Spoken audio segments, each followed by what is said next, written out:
السلام علیکم ورحمۃ اللہ وبرکاتہ۔ امید ہے کہ آپ سب خیریت سے ہوں گے۔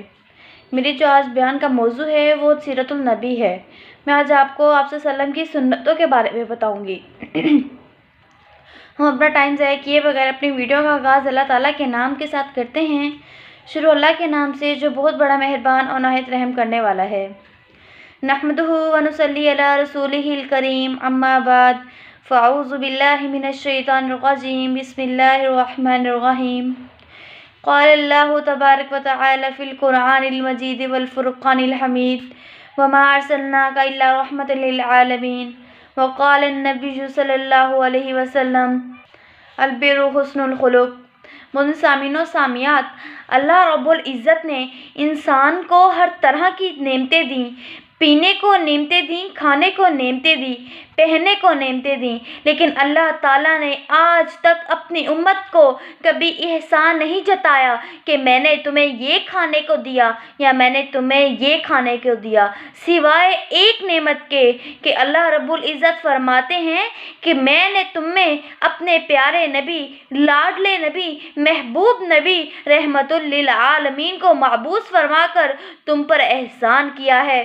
قرآن پاک میں اللہ تعالیٰ فرماتے ہیں کہ میں نے آپ صلی اللہ علیہ وآلہ وسلم کو تمام دنیا کے لیے رحمت للعالمین بنا کر بھیجا۔ محدثین ایک واقعہ بیان کرتے ہیں۔ کیا کہتے ہیں؟ کہتے ہیں کہ ابو جہل آپ صلی اللہ علیہ وآلہ وسلم کی خدمت میں اپنی مٹھی میں چند پتھر لے کر حاضر ہوا اور کہنے لگا کہ اے اللہ کے نبی، اگر تو اپنے آپ کو سچا نبی مانتا ہے تو آج بتا دے کہ میری مٹھی میں کیا ہے۔ تو ذرا سنیے گا، غور فرمائیے گا کہ آپ صلی اللہ علیہ وآلہ وسلم نے اس کو کیا جواب دیا۔ آپ صلی اللہ علیہ وآلہ وسلم نے فرمایا، بات تو تب بنے گی جب تیری مٹھی میں موجود پتھر بتائیں گے کہ میں کون ہوں۔ مٹھی میں موجود پتھر نے آپ سے اپنی محبت کا اظہار کیا، لیکن آج کی امت دیکھیے ایسی بے غافل ہو گئی ہے، ایسی آپ صلی اللہ علیہ وآلہ وسلم نے اپنے اس امت کے لیے قربانیاں دیں کہ امت آپ کی تمام قربانیوں کو بھول گئی ہے۔ وادی طائف میں جب آپ صلی اللہ علیہ وآلہ وسلم پر پتھر برسائے گئے، احد کے موقع پر جب آپ صلی اللہ علیہ وآلہ وسلم کی دان مبارک شہید کیے گئے، ذرا موزن سامعین و سامعات، جو خون ہے وہ اتنی جلدی نہیں نکلتا۔ دیکھیے کہ وادی طائف میں آپ صلی اللہ علیہ وآلہ وسلم کی پنڈلی مبارک کو شہید کیا گیا، آپ کے جوتے مبارک خون سے بھر گئے۔ خون کیسے نکلتا ہے؟ خون پہ جب پتھر پڑتے ہیں پنڈلی پر، پہلے رچتا ہے، بستا ہے، پھر نکلتا ہے، اتنی جلدی خون نہیں نکلتا۔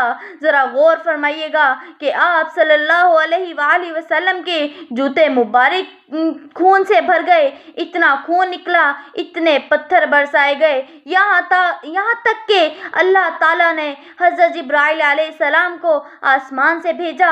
اور کیا فرماتے ہیں حضرت جبرائیل علیہ السلام؟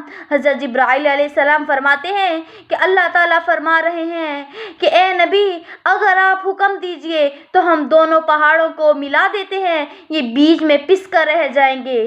تو ذرا غور فرمائیے گا کہ آپ صلی اللہ علیہ وآلہ وسلم نے انہیں آگے سے کیا جواب دیا۔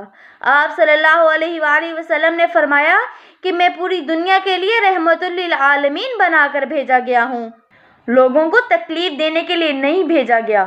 تو آج کی اس امت کو کیا ہو گیا ہے کہ آپ صلی اللہ علیہ وآلہ وسلم کی قربانیوں کو بھول گئی ہے کہ آپ صلی اللہ علیہ وآلہ وسلم آخری وقت جب آپ صلی اللہ علیہ وآلہ وسلم دنیا سے پردہ فرما رہے تھے، آخری وقت تھا، تب بھی فرما رہے تھے یا ربی امتی امتی۔ معزز سامعین و سامعات، آج بھی ہمارے پاس وقت ہے، موت کا تو پتہ نہیں کب آ جائے، لیکن ہمیں چاہیے کہ ہم اپنے ہر وقت کو، ہر گھڑی کو آپ صلی اللہ علیہ وآلہ وسلم کی سنت کے مطابق گزاریں۔ کوئی بھی ایسا کام نہ کریں جو آپ صلی اللہ علیہ وآلہ وسلم کی سنت کے خلاف ہو۔ حدیث میں ایک واقعہ آتا ہے کہ آپ صلی اللہ علیہ وآلہ وسلم نے ایک مرتبہ حضرت عائشہ کے لیے دعا کی کہ اے اللہ حضرت عائشہ کے اگلے پچھلے تمام گناہوں کو معاف فرما دے۔ تو حضرت عائشہ رضی اللہ عنہا اتنا خوش ہوئیں کہ انہوں نے اپنا سر گود کے ساتھ لگا لیا، اس قدر خوش ہوئیں۔ تو آپ صلی اللہ علیہ وآلہ وسلم نے کیا فرمایا؟ آپ صلی اللہ علیہ وآلہ وسلم نے فرمایا اے عائشہ میں نے تیرے لیے ایک مرتبہ دعا کی تو اس قدر خوش ہے، تو جو ہر نماز کے بعد میں اپنے امتیوں کے لیے دعا کرتا ہوں وہ کس قدر خوش ہوں گے۔ آج امت اپنے نبی سے وفا کرنے کی بجائے بے وفائی کر رہی ہے۔ کیسی امت محبت کرنے کی بجائے بغاوت کر رہی ہے، کیسی امت راحت دینے کی بجائے تکلیف دے رہی ہے۔ ابھی بھی وقت ہے کہ ہم اپنی زندگی کو سنوار لیں، آپ صلی اللہ علیہ وآلہ وسلم کے طریقوں کے مطابق گزار لیں۔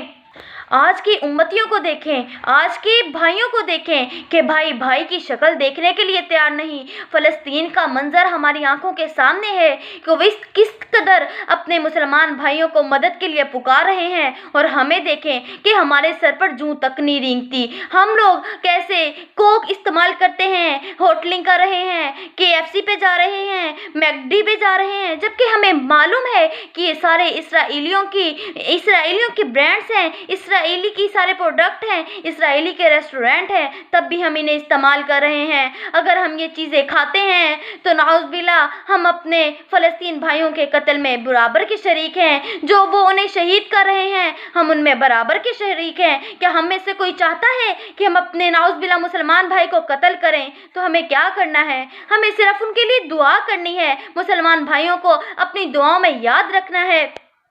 ہمیں فلسطین کے لیے دعا کرنی چاہیے کہ اللہ تعالیٰ انہیں فتح حاصل کروائیں، ان کی مدد کریں۔ امید ہے کہ آپ سب کو میری ویڈیو ضرور پسند آئی ہوگی۔ ہاں میرے چینل کو زیادہ سے زیادہ سبسکرائب کریں، بیل آئیکن کو پریس کریں اور زیادہ سے زیادہ کمنٹ کیا کریں۔ شکریہ۔